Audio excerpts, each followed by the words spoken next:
현대인들은 건강에 대한 지대한 관심을 가지고 있습니다.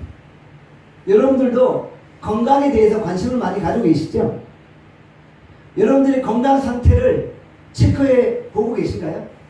여러분들의 건강 상태는 어떤가요?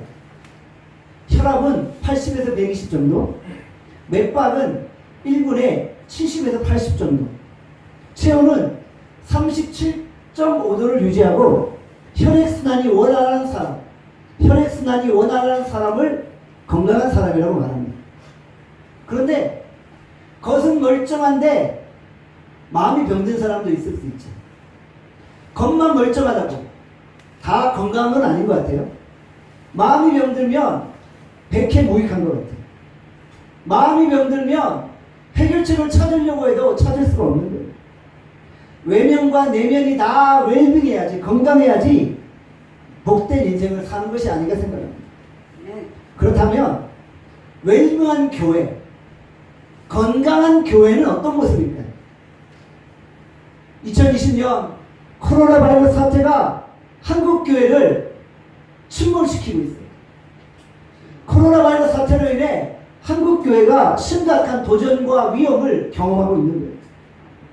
한국 교회의 존립 자체가 위태롭게 됩니다. 교회들이 대우화되고 조직화되고 물량화되면서 건강한 것처럼 보여요. 외적으로는 건강한 것처럼 보여요. 그런데 코로나 바이러스가 한번 한국교회에 침투하니까 교회가 흔들리고 있는 거예요. 더욱이 사단이 어수선한 틈을 노리고 각 교회를 망가뜨리려고 하고 있는 거예요. 건강한 교회는 강력한 믿음의 내성을 소유한 교회인 것입니다.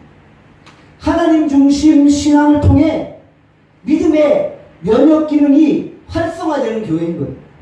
그래야만 코로나 바이러스보다 더한 바이러스가 침투해도 교회가 흔들림 없이 굳건하게 설 수 있는 것입니다.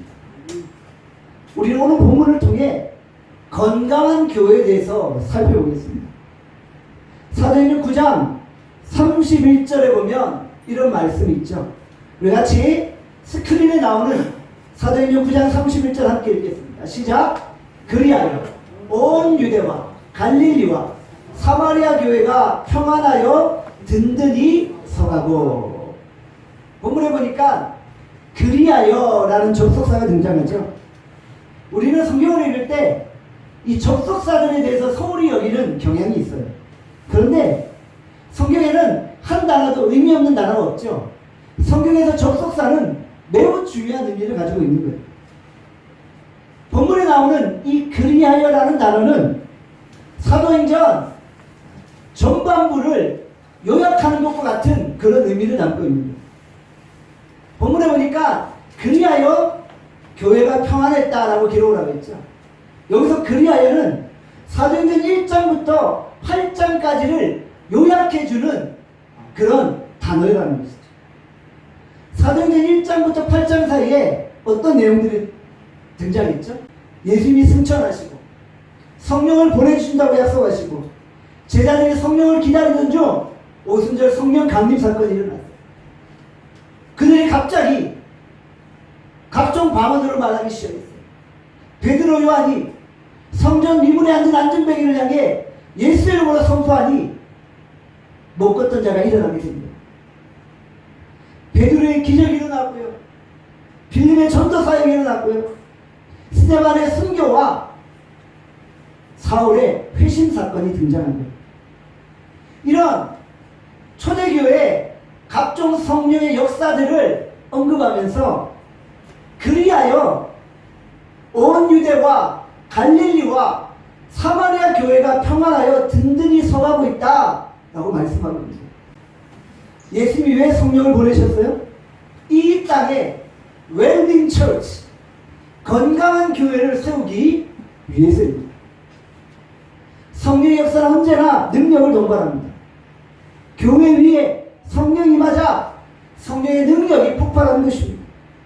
각색 귀신들이 떠나갑니다. 각종 질병이 치료를 받습니다. 어디명이 물러나고 신령들마다 그리스도 안에 자유함을 누리게 되는 것입니다. 성령이 맞아 사람이 바뀌고 도시가 바뀌고 민족이 바뀌고 열방이 바뀐 것입니다. 이전에 결코 경험해보지 못했던 기적적인 사건들이 일어나고 있는 것입니다. 우리 나눔교회이 성령의 능력이 임하고 성령의 능력이 폭발할 수 있기를 바랍니다. 나눔교회가 존재함으로 이 도시를 장악하는 어둠의 세력들이 떠나가기를 바랍니다. 나눔교회로 인해서 도시의 색깔이 흑백에서 칼라로 변화되는 역사가 일어나기를 바랍니다. 교회는 이 세상에서 엄청난 핍박을 받고 있습니다. 교회가 핍박을 당하면 교회가 무너져야 되는데 무너지는 게 아니라 더욱 평안하여 든든히 살아가고 있는 것입니다. 초대교회는 그 당시 로마의 핍박을 통해서 엄청난 고난과 어려움을 당했습니다. 그러나 교회가 무너진 것이 아니라 더욱 평안하여 든든히 서가고 있는 것입니다. 신기하죠? 핍박이 오면 올수록, 박해가 오면 올수록 교회는 더욱더 든든하여 서가고 있다는 것이죠. 초대교회의 평안은 그냥 주어진 것이 아닙니다. 이 평안은 예수 그리스도의 십자가의 보혈로 주어진 것입니다. 이 교회의 평안은 스데반의 순교로 주어진 것입니다. 교회의 평안은 수많은 순교자들의 핏부림으로 이루어진 것입니다. 핍박으로 인해 성도들이 곳곳으로 흩어지게 됩니다. 핍박으로 인해 모든 성도들이 다 무너질 것 같지만 무너진 게 아니라 강력한 기도의 군사로 일어난 거예요. 그들이 편안할 때는 기도하지 않았어요. 핍박이 오니까 기도한 거예요. 그들이 잘 나갈 때는 기도하지 않았어요. 그런데 실패하니까 기도하기 시작합니다. 핍박이 와서 기도하니까 교회가 더욱 든든히 서가는 거예요. 사단이 교회를 공격해서 교회가 흔들리고 교회가 무너질 것 같지만 그 교회는 더욱 든든히 서가는 줄 믿습니다. 우리가 잘 나갈 때, 성공할 때, 부흥할 때, 그럴 때 기도할 수 있기를 바랍니다. 여러분들이 뜨거운 기도의 용사로 일어날 수 있기를 간절히 소원합니다. 주님이 주시는 평화는 거저 주어진 것이 아니라는 것이죠. 누군가의 희생을 통해 교회의 평안이 임한 것입니다. 주님이 주시는 평화는 당연한 것이 아닙니다. 오늘날도 사탄은 교회를 분열시키고 교회의 평안을 위협하려고 혈안이 되어 있습니다. 오늘날도 사탄은 이 땅의 교회를 마구 흔들어 놓고 있는 거예요. 이럴 때 우리가 정신을 차리고 깨어 있는 것입니다. 우리가 정신줄을 놓아버리면 교회는 무너지는 것입니다. 교회가 무너지면 제일 좋아하는 사람은 누구예요? 바로 사탄이죠. 교회가 무너지면 제일 싫어하는 사람은 누구예요? 바로 예수님이십니다. 우리가 정신을 차리고 깨어서 그 어떤 사단의 공격도 다 막아내고 교회를 평안히 세우고 든든히 세울 수 있길 바랍니다. 오늘 이 시간 주님의 평안이 필요하신 분이 있습니까? 요한복음 14장 27절 말씀입니다. 다 함께 요한복음 14장 27절 함께 읽겠습니다. 시작. 평안을 너희에게 끼치노니 곧 나의 평안을 너희에게 주노라. 내가 너희에게 주는 것은 세상이 주는 것과 같지 아니하니라. 너희는 마음에 근심하지 말고 두려워하지도 말라. 여기 평안을 이야기하죠. 이 평안은 누가 주시는 거예요? 하나님이 평안을 주시는 것입니다. 정말 우리 인생이 전쟁같이 혼란스러워요. 전쟁 같은 내 인생 속에서 진정한 평안은 누가 주시는 거예요? 하나님이 주시는 거예요. 하늘의 평안이 우리에게 임하는 거예요. 지금까지 내 인생은 너무나 불안했어요. 항상 얼굴에 수심이 가득 찼어요. 뭔가에 쫓기는 삶을 살았어요. 안정이 되지 않았어요. 그러나 이제는 하나님이 우리에게 평안을 주셔서 내 안에 진정한 안정과 기쁨과 감사가 넘쳐날 수 있길 바랍니다. 이제는 하나님 내 인생의 진정한 영적인 평안과 웰빙을 허락하여 주시옵소서. 사실 여러분들이 평안해야 우리 나눔교회도 평안한 것입니다. 여러분의 인생이 평안함으로 나눔교회도 평안할 수 있기를 원합니다. 나눔교회 위에 임할 평안도 결국은 하나님이 주시는 것입니다. 나눔교회는 이제 전열을 가다듬고 마지막 시대에 치열한 영적 싸움을 싸울 것입니다. 그리고 우리 나눔교회는 복음으로 글로벌 사역을 이루어낼 것입니다. 내적인 핍박을 경험한 나눔교회는 이제 예수 그리스도 안에서 더욱 든든히 평안히 살아가며 그리스도의 강력한 군사로 일어나게 될 것입니다.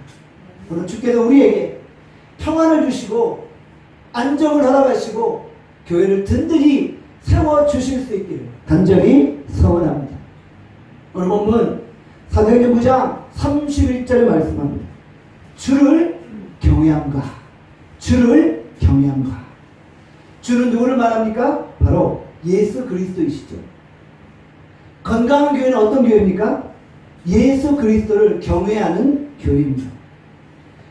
예수님은 교회의 창조자이십니다. 예수님은 교회의 머리이십니다. 예수님이 교회를 만드시고 교회를 유지하시는 분이십니다. 예수님이 마태복음 16장 18절에 교회에 대해서 뭐라고 말씀하셨습니까? 우리 같이 마태복음 16장 18절 함께 읽겠습니다. 또 내가 내게 이르노니 너는 베드로라. 내가 이 반석 위에 내 교회를 세우리니 음부의 권세가 이기지 못하리라. 아멘. 본문을 보니까 교회 앞에 어떤 수식어가 붙어있죠? 내 교회, 내 교회라는 거죠. 여기서 내는 누구입니까? 바로 예수님이죠. 교회는 사람의 교회가 아니라 예수님의 교회인 것입니다. 예수님이 교회를 가리켜서 내 교회라고 말씀하셨다는 것입니다. 예수님은 교회의 머리이십니다. 그런데 오늘날의 교회에 예수님이 빠져있는 모습을 보게 되어진다는 것입니다. 현대교회를 바라보면 안타까울 때가 있어요. 교회는 예수님의 교회인데 정말 교회의 주인공이신 예수님이 빠져있을 때가 있다는 것이죠. 일본의 신학자 우찌무라 간조는 이런 말을 남겼습니다. 나는 가룟 유다가 부럽다. 왜? 가룟 유다는 팔아먹을 예수라도 있었지만 현대 교회는 팔아먹을 예수조차 없다. 중세 교부신학자 토마스 아퀴나스가 당시 로마 교황청을 향해 이렇게 외쳤습니다. 베드로 사도께서 은과 금은 내게 없다고 말했는데 지금 교황청은 은과 금이 가득 차 있다. 그러나 비록 은과 금은 풍부할지라도 진정 나사렛 예수 그리스도의 이름은 상실해 버렸다. 예수 그리스도의 이름을 상실해버린 교회. 일어나 걸어가는 성령의 능력을 잃어버린 교회는 결국 복음의 능력을 상실한 병든 교회일 것입니다. 우리 나눔교회는 예수의 영으로 충만하기를 소원합니다. 나눔교회는 예수의 다스리심과 예수의 통치하심이 넘쳐날 수 있기를 소원합니다. 사도 바울은 교회를 어떻게 정의하고 있습니까? 사도 바울이 정의하는 교회는 바로 예수 그리스도의 몸입니다. 교회가 몸이라는 것은 영적인 의미를 가지고 있습니다. 몸에는 눈, 코, 귀, 손, 발 등등 몸의 각 부분들이 있죠. 부위마다 기능이 다르고 역할이 다르다는 것입니다. 그런데 이 다양한 신체 부위들이 연합해서 한 몸을 이루는 것입니다. 두뇌에서 중추신경계를 자극해서 몸의 각 부위에 명령을 내리죠. 손은 손에, 발은 발에게 명령을 내요. 그러면 어떻게 해요?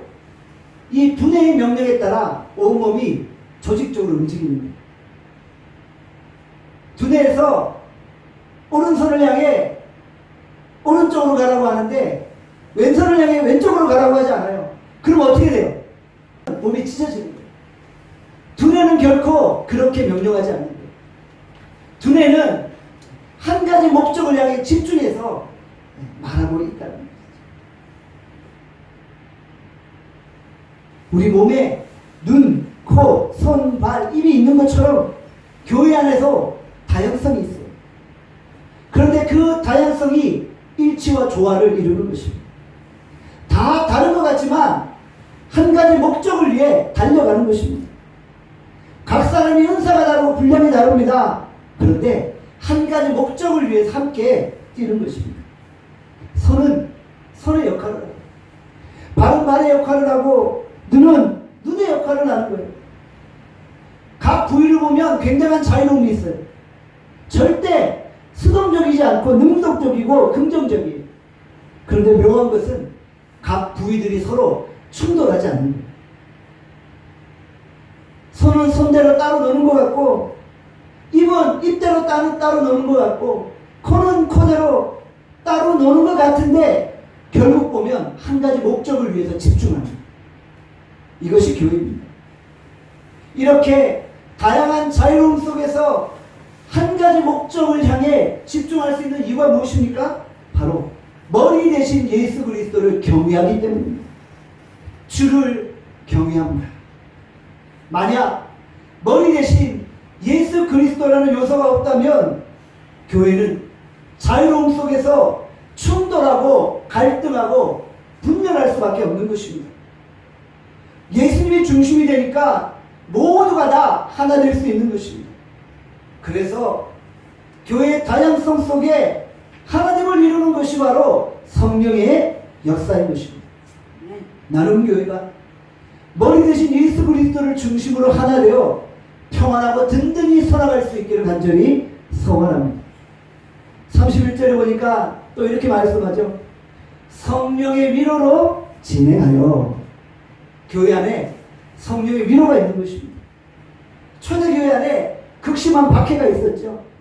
심지어 원양 경기장 안에 맹수를 풀어놓고 예수 믿는 자들을 그곳에 집어넣어 갈게 찢겨지게 만들었어요. 그런데 그 원형 경기장 안에 갇혀있는 믿음의 성도들은 기뻐하며 할렐루야 찬양하고 있는 거예요. 어떻게 이런 일이 가능했을까요? 핍박 속에서 성령의 위로가 그들을 사로잡았기 때문입니다. 성령께서 그들을 위로하시고, 성령께서 그들을 격려하시고 힘주시고 천국을 보게 하셨기 때문에 핍박 가운데 기뻐했습니다. 스데반이 그러하지 않았습니다. 스데반이 돌에 맞아 죽어가는 중에서도 그 얼굴이 천사와 같고 하늘 문이 열려 예수님을 바라보지 않았습니까? 그래서 기뻐할 수 있지 않았습니까? 성령의 위로가 있으면 어떠한 핍박 가운데서도 우리는 기뻐할 수 있는 것입니다. 먹고 사는 것도 힘들고 신앙생활도 너무 힘들어요.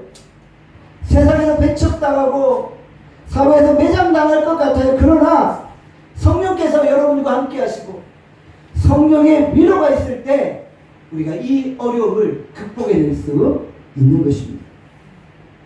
언제 성령의 위로가 넘쳐나나요? 바로 예배의 자리입니다. 예배는 성령의 위로를 경험하는 자리입니다. 오늘 예배를 통해 성령의 위로하심이 여러분 가운데 넘쳐나기를 소원합니다. 여러분 한 사람 한 사람을 성령께서 터치하시고 위로하시고 회복시키시고 치유하시기를 간절히 소원합니다. 오늘 이 자리에 삶이 무너진 분들이 계십니까?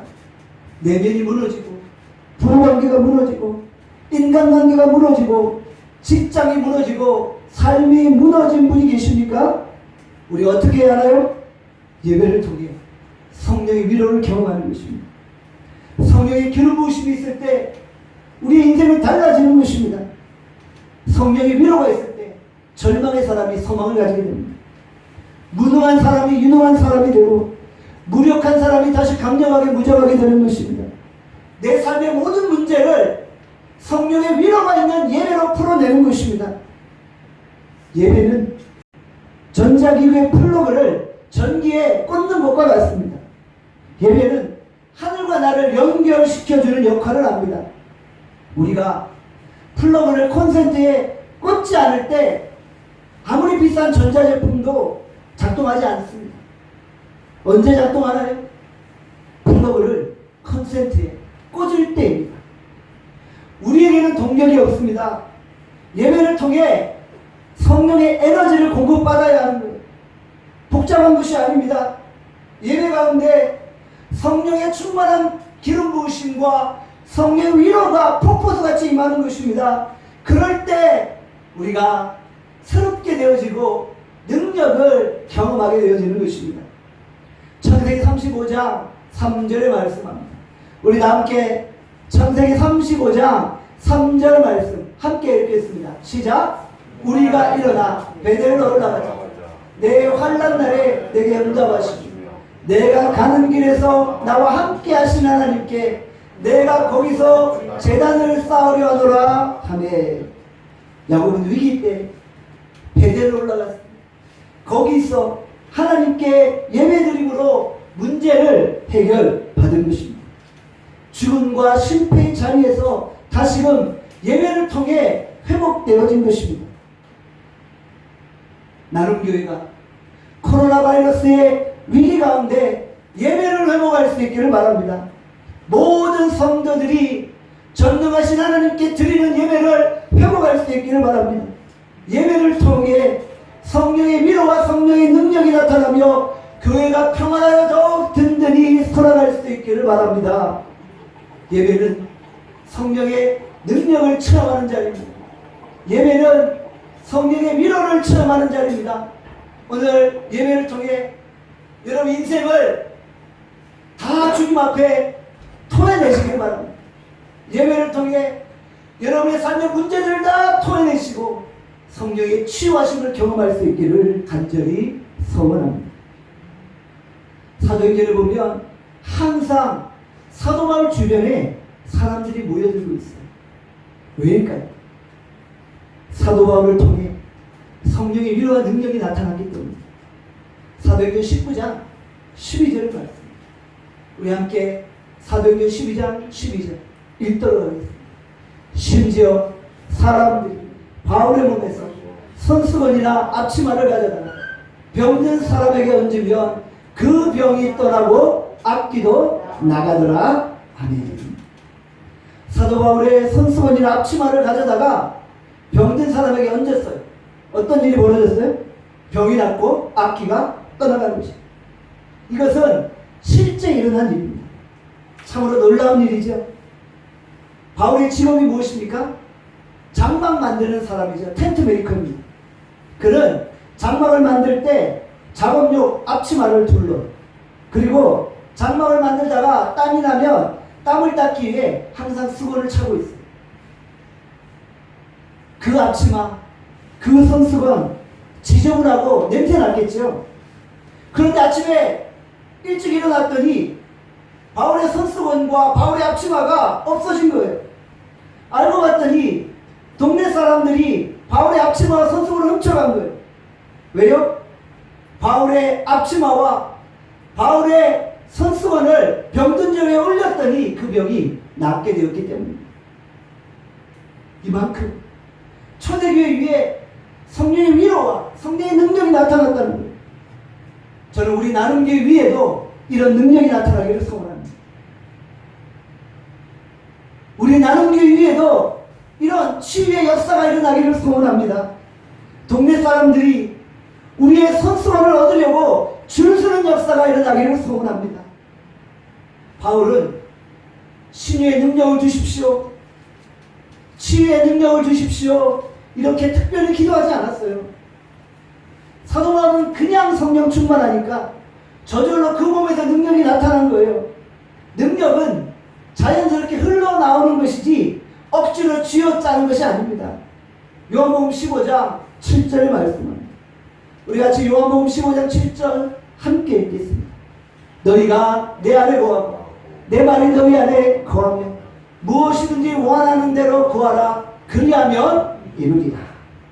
우리가 예수님 안에 거하고 우리가 날마다 성령 충만하면 어느 순간 나도 모르게 능력이 나타나는 거예요. 우리가 예수님 안에 거하기만 하면 우리가 원하는 대로 구할 때 이루어 주시는 것입니다. 달라 아우성칠 때는 안 이루어지지만 우리가 그냥 말씀과 기도로 충만해 있으면 어느 순간 저절로 문제가 해결되는 거예요. 어느 순간 저절로 우리의 질병이 치료되는 거예요. 어느 순간 나도 모르게 하나님의 기적이 나타나는 거예요. 오늘 우리의 예배 가운데 성령의 위로와 성령의 능력이 머물고 우리 모두가 하나님의 기적을 체험할 수 있기를 간절히 소원합니다. 사도행전 9장 31절에 또 이렇게 말씀하죠. 수가 더 많아지니라. 초대교회는 놀라운 수적 부흥과 성장을 경험했습니다. 질적인 성장과 함께 양적인 성장이 이루어집니다. 초대교회 가운데 폭발적인 부흥과 성장이 일어나고 있는 거예요. 주의 말씀을 통해 이 세상에 영향력을 미치는 거예요. 복음은 전염성입니다. 복음을 가진 자가 옆에 있으면 다 전염되어 버리는 거예요. 복음은 코로나 바이러스보다 더 강력한 전염성이 있는 거예요. 한번 퍼지기 시작하면 걷잡을 수 없는 거예요. 예루살렘 교회는 처음에 이방인을 거부했어요. 회심한 사울도 거부했어요. 그런데 예루살렘 교회가 변화된 거예요. 이제 이방인을 받아들이기 시작했어요. 회심한 사울을 받아들이기 시작했어요. 그때부터 예루살렘 교회가 부흥하기 시작합니다. 예루살렘 교회가 변하니까 폭발적인 부흥과 성장이 일어나는 것입니다. 우리의 삶에 진정 부흥을 원하십니까? 그렇다면 내 인생이 바뀌어야 합니다. 많은 사람들이 성공적인 미래를 원하지만 내 현재의 삶을 바꾸려 하지 않아요. 그것도 어불성설입니다. 우리가 미래를 바꾸길 원한다면 지금 내 현재를 바꿔야 합니다. 현재 살고 있는 삶의 방식을 그대로 유지하면서 어떻게 우리의 미래가 달라지기를 바라십니까? 우리의 미래가 새롭게 업그레이드 되기를 원하시면 오늘 내 현재를 바꾸시기를 바랍니다. 저는 프로야구를 참 좋아합니다. 저는 롯데를 제일 좋아해요. 그런데 작년에 롯데와 하나가 꼴찌에서 1등, 2등을 해버린 거예요. 근데 올해는 좀 달라졌어요. 롯데는 그나마 좀 잘하고 있고 하나는 어떤가요? 하나는 여전히 꼴찌예요. 현재 하나는 18연패, 최다 연패를 기록하고 있는 거예요. 작년 시즌에 꼴찌한 팀이 이번 시즌에 우승하기를 원한다면 어떻게 해야 되나요? 새롭게 정비해야 되죠. 팀을 정비해야 되죠. 코칭 스텝도 정비하고 조직도 정비하고 훈련 시스템도 바꿔야 되죠. 완전히 팀을 개조하는 거예요. 완전히 팀을 개편해야 되는 거예요. 작년에 꼴찌했는데 올해도 조직 개편이 없으면 여전히 꼴찌인 거예요. 작년과 다른 특단의 조치, 뼈를 깎는 훈련과 노력이 있어야만 올해 1등할 수 있는 거예요.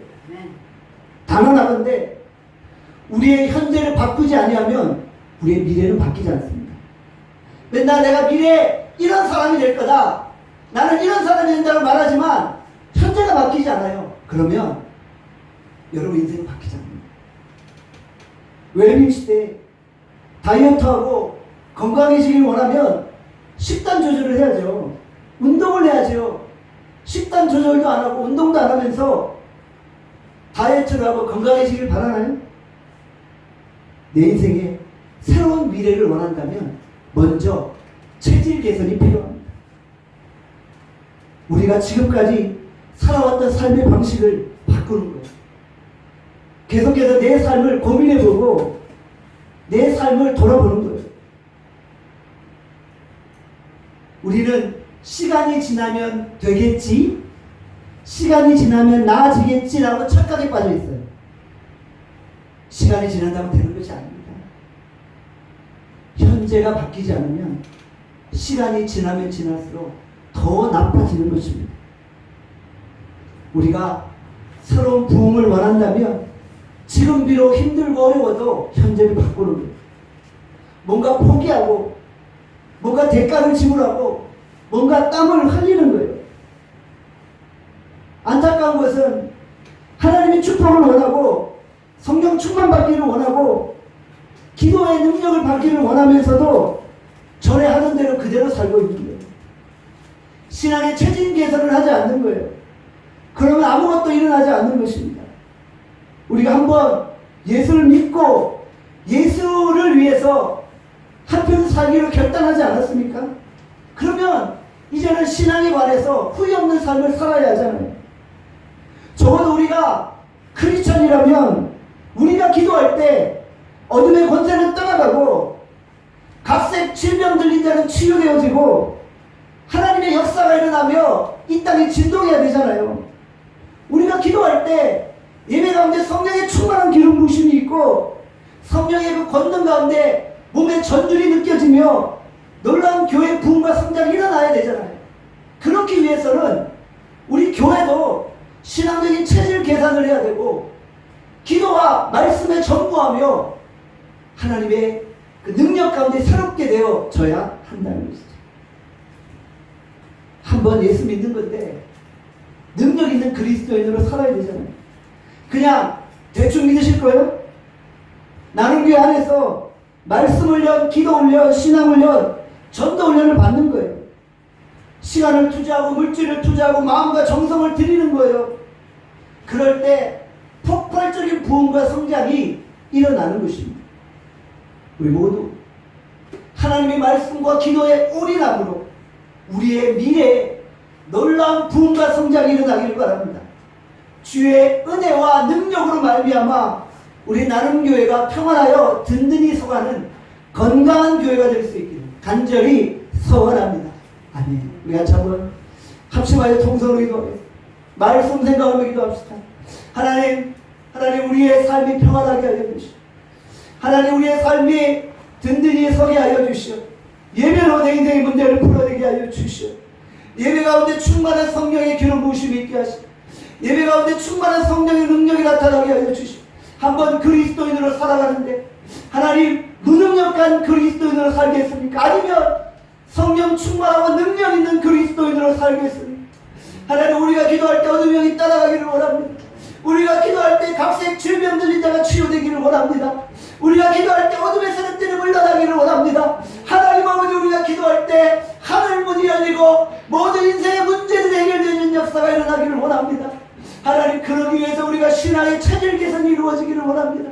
우리 안에 예배해보기를 하게 하시고 우리 나눔교회를 예배해보기를 하게 하시고 우리 나눔교회 말씀과 기도를 새롭게 하게 하시고 하나님 나눔교회 위에 성령의 충만한 기름 부으심과 능력과 위로가 넘쳐나게도 하나님 우리의 모든 성도들의 삶을 지켜달라고 이 시간 주여 보내주옵시고 통성으로 기도하겠습니다. 주여